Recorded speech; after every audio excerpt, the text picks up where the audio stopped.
Welkom terug by die groot ontbyt. Ons het die voorreg môre om 'n absolute inspirerende storie te hoor van Sjef Lucky Masinya. Of hy is 'n merkwaardige mens met 'n merkwaardige ervaring. Good morning, Lucky. Good morning, gents. Good morning. It's lovely having you here in the studio today. Welcome, welcome, welcome. Thank you so much. We have to talk about your childhood.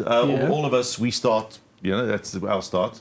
But take us through your childhood all the way to where your love for food, which is now your focus, began. Well, basically, my love for food, the bug bit me when I used to be in a children's home, because we used to, well, they used to prepare food for us like in mass productions and all that. And I used to hop around with the food and help the ladies that took care of us when I used to stay in the children's home, and that's where the love for cooking started. Then, just to fast pace it a bit, when I got to high school, I did consumer studies in Queen's High School. Then I had to choose between fashion and fabrics and cooking, and I just couldn't get the thread through the needle. I was like, this is not for me. I feel like food will be the way to go. And then one of the main reasons why I went for food is because if there's one thing that brings people of different walks together, is food. Everyone needs to eat, guys. So that's why I opted for food. You refer to the children's home and the big dishes that were made there. Were there ladies there that inspired you, that you think of today and think, wow, she really meant something to me, not just on the level of feeding me, but more? When I look at it now, there were a lot of ladies that poured into our cups of love when we were there. They woke up every morning to come take care of us. They left their own children and families at home, but they prioritized us every morning.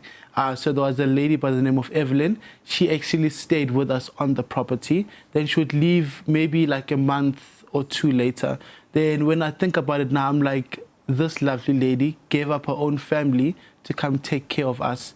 So that literally just fueled me, and that just kept me going.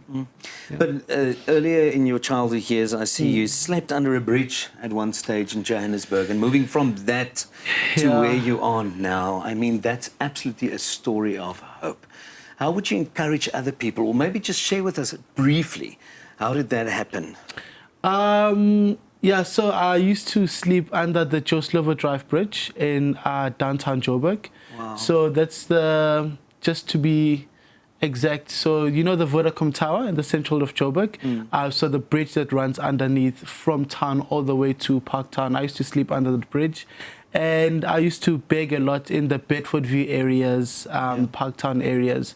So I stayed there for like 4.5 to 5 years of my life. Wow. And I was very lucky. I was very fortunate, actually. There was a church that did like a soup kitchen that used to come and feed us and take care of us on selected days. Then one of the days they came, they're like, hey guys, you know what, us coming here to feed you guys is good, but we want to start like a place of safety where we can teach you guys some life skills to like maybe get a job one day, to maybe take care of yourselves one day. And that's when they started this small place of safety in Malvern East. That's when I started going there. They're like, Lucky, hey, listen. By the time I couldn't read and write, I used to stutter a lot. And they took us in. They're like, hey, we've got an opportunity for you to go to school. I was like, guys, listen, I'm a bit old. I'm from the street. How will I connect with everyone at school? You know how kids can be at school. They're like, how will I connect with everyone at school? They're like, no, man. The only thing we want from you is to get your matric certificate. After that, you can do whatever you want with your life. It was very hard going back to school after a few years of not holding a book, reading, listening to a teacher. It was very hard. And also remember when I stayed in the street, I needed a coping mechanism. So I used to like inhale and smoke glue, the one that we use for shoes. Then leaving that life and now being a student and being demolded and being molded again was something very difficult. But the perseverance carried me through. Went to Queen's High School, got inspired by one of my consumer studies teacher, Mrs. Bosman. I call her Mrs. Boz. She taught me consumer studies, and I soldiered on, and I never looked back. And today, I used to stutter when I used to do my prepared speeches at school. I couldn't stand in front of people, but today I stand in a full class of students and I teach them how to become pastry chefs. That amazing? It's a golden thread, this. From a soup kitchen to big dinners being served in a children's home, to consumer studies, to now being a lecturer, a culinary lecturer at a culinary institution. That inspiration, the path that food took you on, that inspiration, what makes it tick? What's the movement? What's the original driving force? What made you go, I have to do something, I have to change, or I have to improve myself? Because a lot of us sit in situations where we can't improve ourselves. True. We sit in situations where we just keep on spiraling. We're just stuck in one place. What was, if you look back at it now, for you, the one thing that made you get up and go? So I'm a firm believer of you need to find your community, you need to find your people. Yes. You know, you cannot do life alone. I believe that accountability seems like a threat if one is not willing to acknowledge their toxic behavior. So you need that. Wow. You need someone to, like, iron sharpens iron. And also, I feel like yes, it was hard. Yes, it was very hectic. There was times where when I used to do my internships at the Saxon, I stayed in Malvern East. There was times where I had no taxi money. I had to walk all the way to like Sandton. It was so hard. At times I would just break down. I'm like, am I really going through this? Is this really worth it? And when I think about it now, I'm like, I went through all that for a reason. If I didn't go through that, if I wasn't demolded, broken down and reshaped again, I feel like I wasn't going to appreciate all that I have today. Wow. So I had to go through that, because then now what pushes me, I'm like, I know how it feels like not to have anything. I know how it feels like not to know when your next meal is going to be. I remember there was a time at the Joslovo Bridge, we came back from, in Zulu we say panda, that's where you go out and just beg. Like you don't know if you're going to get bread, you don't know if you're going to get money.